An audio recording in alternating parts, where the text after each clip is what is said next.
Students, आज हम लोग क्लास 10th की इंग्लिश की बुक से पोइट्री का पहला चैप्टर डिस्कस करेंगे। पोइट्री के पहले चैप्टर की जो पोएम है डस्ट ऑफ स्नो, जो कि रॉबर्ट फ्रॉस्ट के द्वारा कंपोज की गई है, इसी के बारे में आज हम लोग पढ़ेंगे। पढ़ने से पहले हम लोग जो इस पोएम के पोइट हैं रॉबर्ट फ्रॉस्ट के बारे में कुछ जान लेते हैं। वह एक अमेरिकन पोइट थे। Robert Frost was an American poet और उनका जन्म 26 मार्च 1874 में हुआ था और उनकी जो मृत्यु है वह 29 जनवरी 1963 में हुई थी। वह एक रियलिस्टिक पोइट हैं। वह जो भी पोएम लिखते थे वो लाइफ की रियलिटी पे बेस्ड होती थी, यानी कि वो लाइफ से जुड़ी हुई उनकी पोएम होती थी। उनकी जो भी कविताएं होती थी वो लाइफ की रियलिटी पे होती थी। और ये जो पोएम है डस्ट ऑफ स्नो, इसमें भी कुछ इसी तरह से डिस्क्राइब किया गया। तो चलिए देखते हैं पोएम के बारे में। अबाउट द पोएम क्या दिया है। The dust of snow. Dust of snow, snow means होता है बर्फ़ और डस्ट मीन्स होता है, वैसे डस्ट का मतलब देखा जाए तो धूल या फिर धूल का कण, लेकिन यहाँ पे डस्ट ऑफ स्नो का मतलब है कि बर्फ़ का कण, बर्फ़ के छोटे से कण के रूप में यहाँ पे इसका मीनिंग लिया गया है। तो डस्ट ऑफ स्नो का मीनिंग हो गया है कि बर्फ़ का कण। अब हम लोग पोएम देखते हैं। यह एक बहुत छोटी सी पोएम है, लेकिन इसकी जो मीनिंग है वो बहुत ही गहरी और बड़ी है। पोएम तो बहुत छोटी है लेकिन इसकी मीनिंग बहुत ही बड़ी है। इसको पूरा विस्तार रूप में समझना पड़ेगा हम लोगों को। तो चलिए पढ़ते हैं टेक्स्ट को। The way A crow shook down on me the dust of snow from a hemlock tree. यहाँ पे जो है पोइट कह रहे हैं कि द वे मीन्स यहाँ पे वे का मतलब है मैनर, यानी कि तरीका। और ए क्रो मीन्स कौवा। सुक डाउन ऑन मी, सुक मतलब होता है हिलाना, डाउन यानी कि नीचे, और मी किसको बोला गया है यहाँ पे, पोइट को बोला गया है। द डस्ट ऑफ स्नो यानी कि बर्फ़ का कण। From a hemlock tree, hemlock tree मतलब होता है धतूरे का पेड़। तो यहाँ पे इस स्टैंजा में कवि जो है सैड है। अब कवि सैड है ये हमें कैसे पता चला, क्योंकि जो क्रो और हेमलॉक ट्री ये दोनों सैड और ग्लूमी के सिंबल हैं।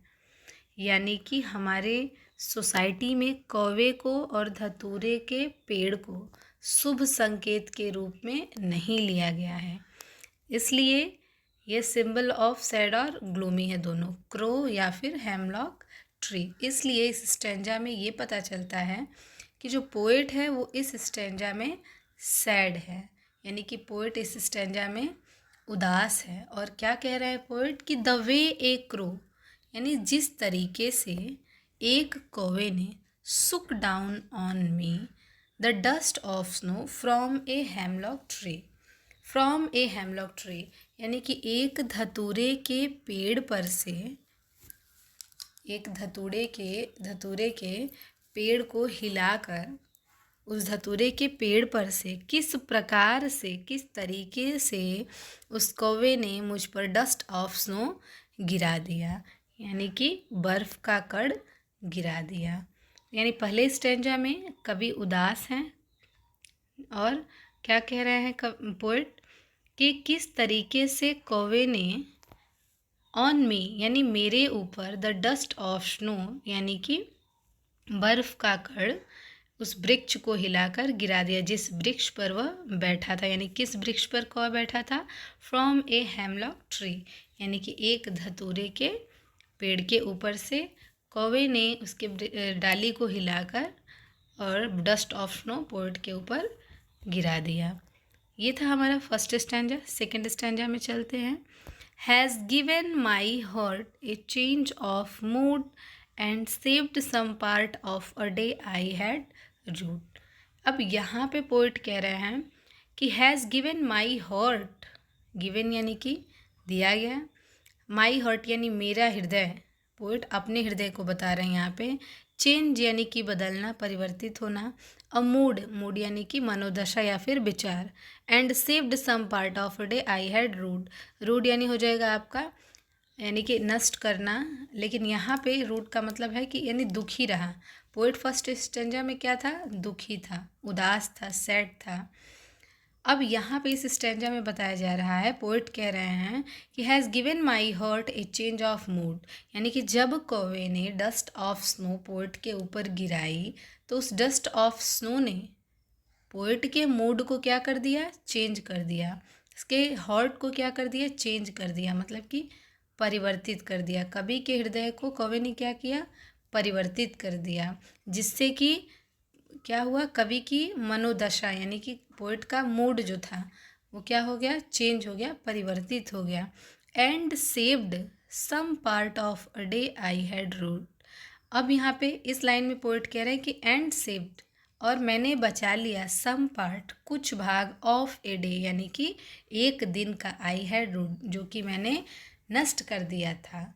नष्ट कर दिया था मतलब कि पोइट आधे दिन क्या थे, सैड थे, तो वही यहाँ पे पोइट कह रहे हैं कि जो आधा दिन मैंने उदास हो के गुजार दिया, उसमें का जो आधा बचा हुआ दिन था उसको मैंने सेव कर लिया।